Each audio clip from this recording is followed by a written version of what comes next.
Stocks, bonds, ETFs, straight out of downtown Chicago. This is Zacks Market Edge. Welcome to Zacks Market Edge, the podcast about investing in your life. I'm your host, Tracy Reineck, and this week I'm joined by Zacks Director of Research, our earnings expert, and also our expert on the oil industry, Shiraz Mian, who's been on the podcast several times, and this is part 2 of this times podcast, I guess you could call it. That's right. Because we're going to give our picks on the energy sector for this, basically, I guess, the second half or And beyond. going forward. That's So let's just jump right into it, I guess, Sure. because we've already covered kind of what's going on in the oil, and everybody can go listen to that other podcast and see Sure. what we think about that. But now comes down to, the nitty gritty. Where should we be? I guess we should start with the big integrateds, because those were real popular with both you and I earlier That's when right. we were talking about this. Do I still need to hide out in Exxon and Chevron, or is that done now? No, I don't think it's done. But it is done if you have the stomach for absorbing the day-to-day volatility that an E&P or oil field service or a driller would inevitably give you. So if you have a longer holding horizon, that holds true for the other folks as well. But if you want steady growing income, you want less risk absorption, then I think you still have to look at the integrators. They are blue chips. Exxon is no longer AAA. I know. It has followed the U.S. Treasury now, and it's just AA. But those are extremely profitable. Even though Q2 was kind of duds for both of them. And very good balance sheets, global operations, very well run. They have the ability to absorb and profitably operate even in a low price environment for a very long time. Net, I like Chevron better between the two. I was just going to ask you that because you liked them better the last time too. That's right. Chevron is the oilier of the two. It's not as super efficient as Exxon is, but that's just in relative terms. Exxon is effectively the best operator in the oil patch, so anybody relative to them is less efficient. But they have a very deep pipeline of projects coming up over the next any time horizon you look at. And a very juicy, safe dividend, strong balance sheet. So I think in a diversified portfolio context, folks should have some allocation to the integrators as well. Okay, so by oily, do you mean they just produce more? They produce more and it's oil. heavily weighted towards that in their business. That's right. Okay. So the relative proportion between the oil, natural gas, and the other hydrocarbons, they produce more oil relative to the super majors, the Exxons, the Totals, the Shells, the BPs of the world. Okay, so Chevron would actually benefit if we do see those real optimistic price targets of even like $60 a barrel more than Exxon. That's right, Okay. and it would suffer on the other end as well. Right. If With the doom doom and gloomer guys. Exactly. Yeah. That's right. All right, that's something to keep in mind. Now, I also did see something about Chevron that I thought was interesting about their dividend, because we've talked about this in the past about who will keep it, who will not. It seems clear now they're all keeping it. That's right. And nobody, even BP hasn't cut theirs. That's right. I think I saw a couple cuts in the big, like Colombia's oil company down there, Ecopetrol. I think they cut, but we did talk about that, about how it might not be safe in some of those Sure. countries. But the U.S. producers and the British producers have all kept their dividend. But I did see that Chevron is paying its dividend now with completely borrowed money, apparently. And now there's a question about whether or not it's going to actually raise it this year, not cut it, but raise it. And That's it is right. one of those dividend aristocrats that That's right. I think Exxon is too, Exxon who has is been too. doing That's it, right. raising for like 30, 40, 50 years. They're one of the like 20 or 30 companies that has managed to do that, Yep. raising it once a year all that time. do you think they're going to do it again?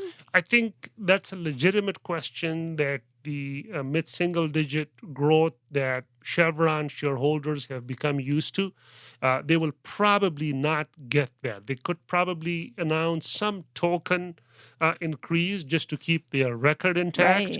Right. But you're right, they're borrowing money to pay dividends. Yeah.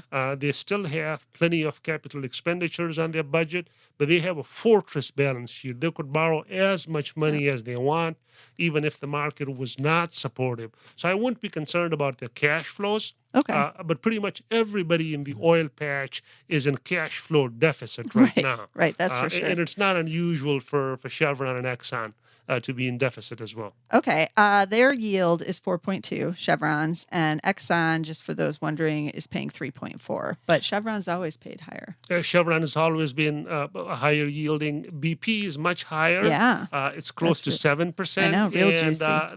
that's putting some question as to whether that's some tentativeness or uncertainty in the investor's mind that it may not be as secure as the Exxon and Chevron is. Every quarter, that's basically the first question, I believe, that they That's get. right. Like, what's happening with the dividend? What will they cut? Yeah. Right. So far, the CEO has said the dividend is safe and it's staying there for now. We will see. We will see. I won't be counting on BP Okay. to the same extent. I would be counting on Chevron and Exxon to hang on to their history of dividend. Yeah. So that'll be my take on that super juicy dividend. Okay. We're going to BPN. have to watch that. Yeah. I own that one in Value Investor, so now I'm getting a little nervous about that. But okay, we'll see. Now, switching gears, let's go over to a little bit riskier plays, the EMPs. That's Those right. were, the place you did not want to be the last couple of times we've talked about, which stocks to pick. But now, if people are thinking we've hit the bottom, isn't this is an area where you do want to be, but you have to be picky on which of these. We've said that the whole time. But, Absolutely. But now it's becoming more clear. I think I saw somewhere that there's been like 150 bankruptcies among oil companies now, but they're not all created equal. Absolutely. We mentioned in the past, if I remember correctly, that of the things you have to be mindful of is more oil exposure, the extent of production that's hedged, the quality of the company's balance sheet, and all of those attributes still matter. What you want to do is to have an E&P operator, if that is something you want to do, and perhaps folks should do that if they have the risk tolerance.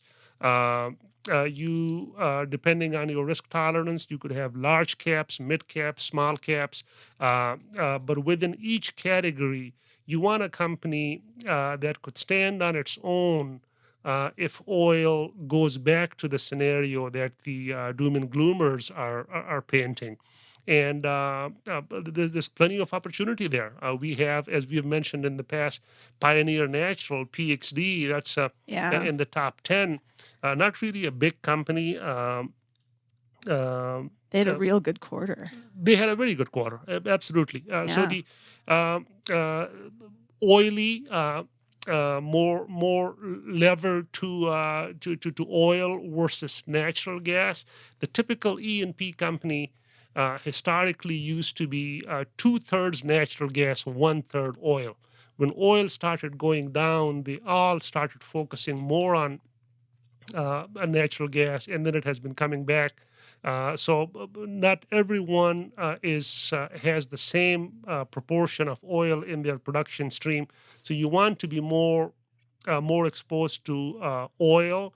And PXD is one such. They have strong production growth. They guided higher, as you mentioned. Very deep hedge position this year and next, and a very strong balance sheet. And there's variety of others. Many of the others that we mentioned the last time are still valid. Occidental, I mentioned. OXY is another one, a bit bigger in size. Strong balance sheet. Extremely well-run company. Strong cash flows. Pays a dividend too. Has some chemical operations as well. Further on the size, I like Anadarko too. Um, uh, they they had acquired 10, 15 years back this company called Kerr-McGee, which had a lot of Gulf of Mexico assets, and uh, among the E&Ps, the large cap E&Ps, I believe Anadarko has perhaps one of the best project pipeline.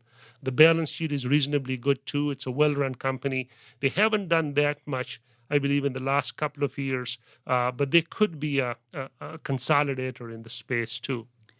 I've been kind of following Whiting Petroleum for a while because I used to own that in the Value Investor, and then it all collapsed down. Their ticker is WLL. They're a big in Williston, and they used to have, well, they own a lot of acres in the Permian too, but they just recently announced they're selling some of that for about $300 million. So they're getting rid of some assets, but their earnings estimates are moving, finally in the right direction. They're That's right. still losing money, not making anything, but they've gotten rid of some non-performing assets, and it seems like things are moving in the right direction. A lot of the analysts were saying about them that if WTI gets over $50, this kind of company becomes even more attractive because obviously that's when That's right. everything really starts to pick up. So there's a number of operators who really benefited from the boom when we had the Bakken area was an extremely good position. Whiting is there. Continental Resources is another one. EUG is another one.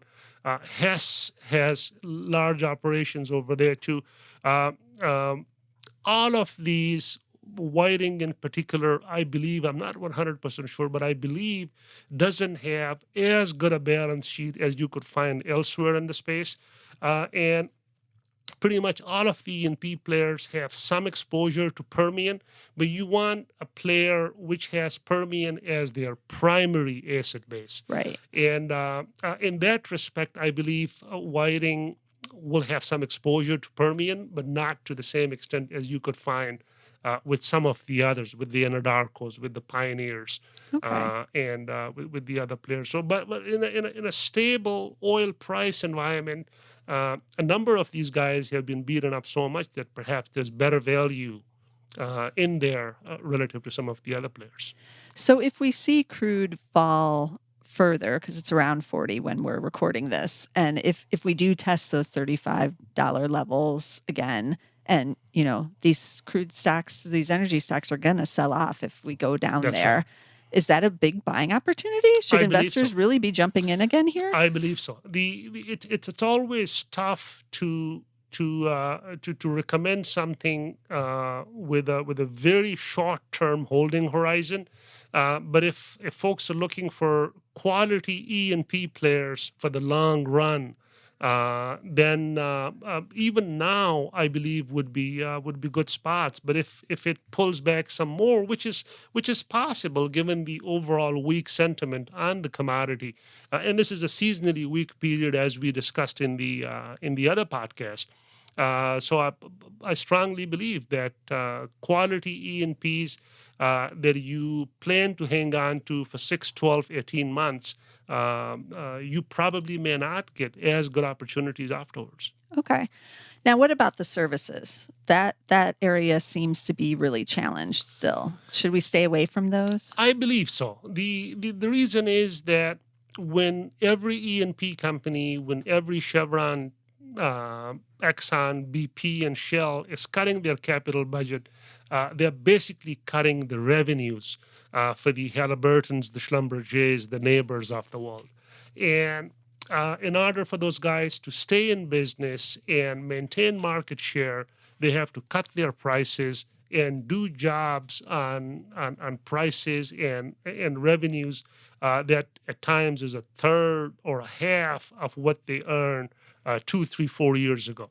And we referred to earlier 900 being the new 2000 for the rig count, and that's the hope these guys have that once we get to a 900 plus rig count level, there'll be enough oil field services, oil field activity levels in North America, at least, which will give them some pricing power and some bargaining power.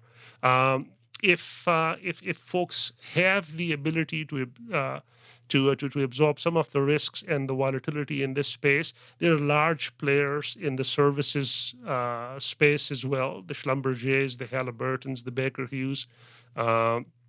I personally would prefer somebody like Halliburton. It's a very well-run company, has good balance sheet, pays a dividend too, has a lot of operations in North America, and the type of stuff they do will be amongst the first that will come back when the activity levels in the oil patch recover.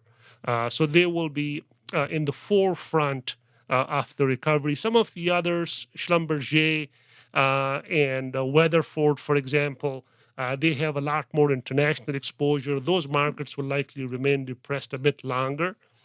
So they will recover eventually too, but perhaps after Halliburton has recovered. I owned Weatherford in the insider trader for a while. It was very volatile That's right. because the insiders were buying up those shares. But it's just with crude declining like that, everybody's just jumping out of all these energy stocks. That's right. So They we have- didn't have the long time horizon in That's there. right. They have plenty of operations in Mexico, in Brazil, Yeah. Argentina, and those markets will remain depressed for a while. Okay. Now, what about any other companies that are kind of tangentially related? You know, maybe some of the transports, or should I be looking at those? Sure. So it's all a question of the level of diversification you get. For the income folks, I think MLPs are good choices too. There are plenty of variety in the MLP space too.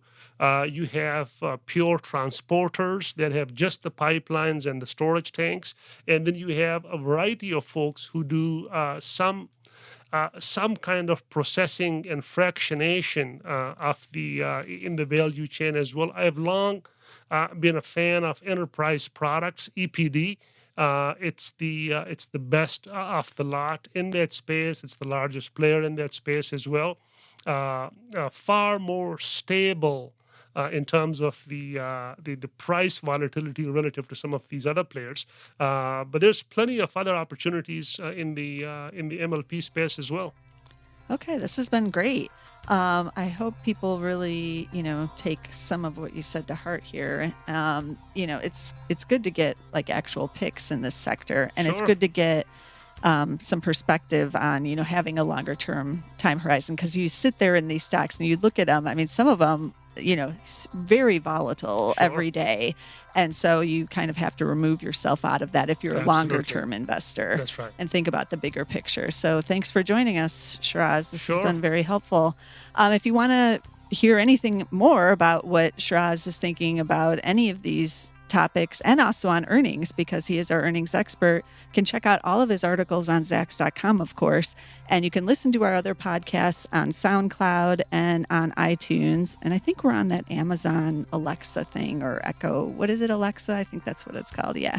Danny's giving me the thumbs up. I don't have one of those, but a couple people here at Zacks now have that. So you can summon us through Alexa on Amazon. And you can also find all of these podcasts on Zacks.com as well. So until next time.